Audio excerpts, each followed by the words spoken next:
Asante kwa kunipenda, ila mimi hujanivutia.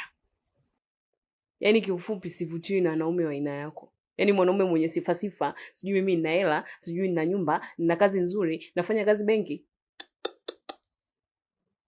Mimi huwa sipendi mwanaume wa hivyo.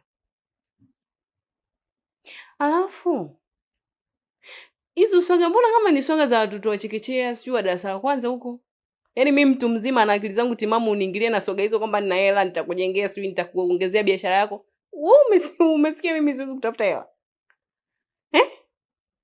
Alafu nikwambie tu, mimi mwenzako mtafutaji mzuri wa hela. Yaani kila chochoro ambayo wewe unaijua unapata hela, mimi naijua. Sijui unanielewa? At least hata ungekuja na swaga tu kwamba mimi nakupenda ningekufikiria tu. Lakini sijui hizo, sijui na gari, sijui na nyumba, sijui. Wewe. Kiufupi, hujanivutia. Yaani hizo swaga ni za kishamba. Sija kupenda bwana. Mfanye uende.